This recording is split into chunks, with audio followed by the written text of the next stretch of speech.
একসময় পৃথিবীর যে কোনো কোণে যুদ্ধ লাগলে, অর্থনীতি নড়বড়ে হলে কিংবা কোনো সংকট তৈরি হলে সবাই এক দিকে তাকাতো, ওয়াশিংটন।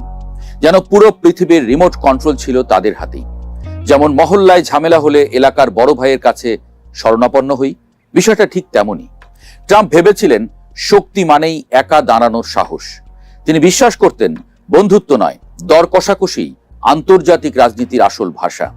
তাই পুরনো মিত্রদের সঙ্গে তিনি কথা বললেন ব্যবসায়ীর মতো, বন্ধুর মতো নয়। ইউরোপকে বললেন তোমরা নিজের খরচ নিজে দাও। ন্যাটোকে মনে করিয়ে দিলেন হিসাবের খাতা। জলবায়ু চুক্তি থেকে বেরিয়ে এসে পৃথিবীকে জানালেন আমেরিকা আগে, বাকিরা পরে।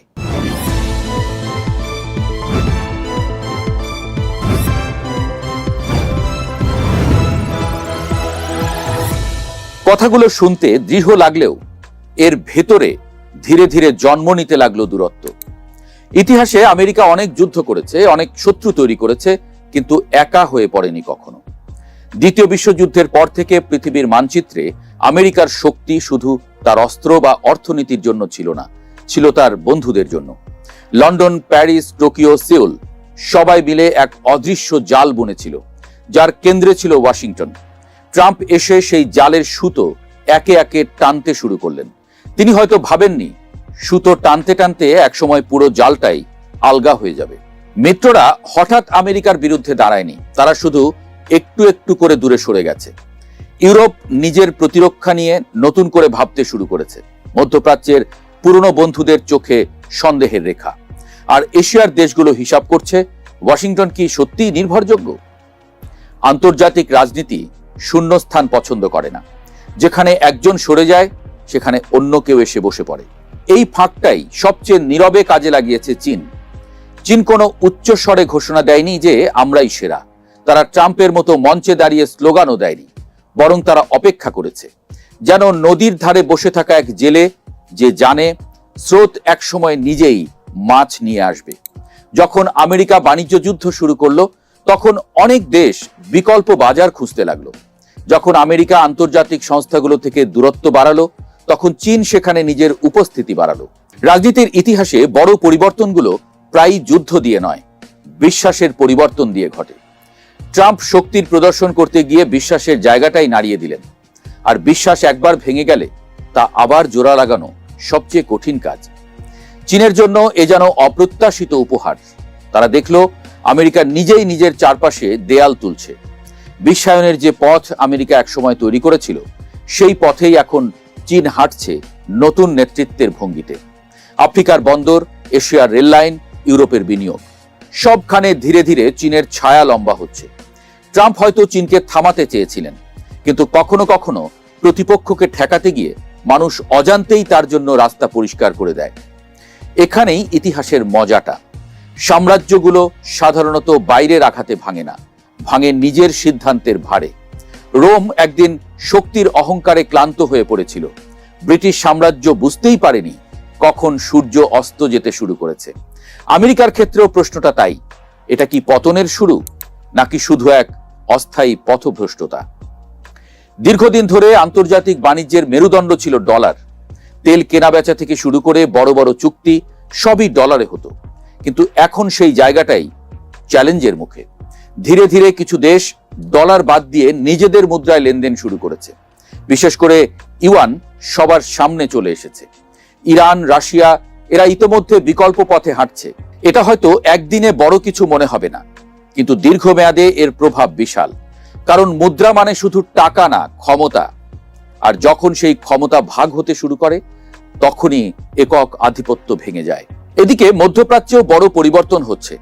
আগে যেখানে বিভাজন, সংঘাত আর গৃহযুদ্ধ ছিল নিয়ম, সেখানে এখন নতুন ধরনের সমঝোতা দেখা যাচ্ছে। যেসব দেশ একসময় একে অপরের শত্রু ছিল, তারাই এখন একই টেবিলে বসছে। এটা শুধু কূটনৈতিক ঘটনা না, বরং এক শক্তিশালী বার্তা। মেসেজটা খুব পরিষ্কার, আমরা নিজেরাই সমস্যার সমাধান করতে পারি। এবং এই জায়গাটাই আমেরিকার জন্য সবচেয়ে বড় ধাক্কা। কারণ এতদিন তারা ছিল মধ্যস্থতাকারী, নিয়ন্ত্রক, এমনকি অনেক ক্ষেত্রে খেলোয়াড়ও। কিন্তু এখন যদি সেই প্রয়োজনটাই কমে যায়, তাহলে তাদের প্রভাবও কমে যাবে নিশ্চিত। এখন প্রশ্ন আসতে পারে, তাহলে কি আমেরিকা শেষ? না, ব্যাপারটা অত সহজ না। আমেরিকা এখনো প্রযুক্তিতে অনেক এগিয়ে। কৃত্রিম বুদ্ধিমত্তা, মহাকাশ গবেষণা, সামরিক শক্তি সব জায়গাতেই তারা শীর্ষে। বড় বড় কোম্পানি এখনো সেখানে বিনিয়োগ করছে। অর্থনীতিও এখনো শক্তিশালী। কিন্তু সমস্যা অন্য জায়গায়। সমস্যা হলো বিশ্বাস। বিশ্ব রাজনীতিতে শক্তির পাশাপাশি বিশ্বাসও সমান গুরুত্বপূর্ণ। আর সেই বিশ্বাসটাই এখন চ্যালেঞ্জের মুখে। যখন মিত্ররা মনে করে যে তাদের কথা শোনা হচ্ছে না, যখন সিদ্ধান্তগুলো একতরফা মনে হয়, তখন সম্পর্ক দুর্বল হয়ে যায়। আর একবার যদি সেই বিশ্বাস ভেঙে যায়, সেটা ফিরিয়ে আনা খুব কঠিন। এই পরিস্থিতিতে সামনে দুইটা পথ খোলা। একটা হলো নিজের অবস্থানে অটল থাকা, নিজের মতো করে চলা এবং ধীরে ধীরে আরো একা হয়ে যাওয়া। আর একটা হলো কৌশল বদলানো, মিত্রদের আবার কাছে টানা, নতুন বাস্তবতার সঙ্গে মানিয়ে নেওয়া।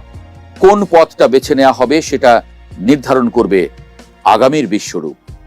এদিকে আরেকটা বড় বিষয় হলো, বিশ্ব এখন আর একমুখী না।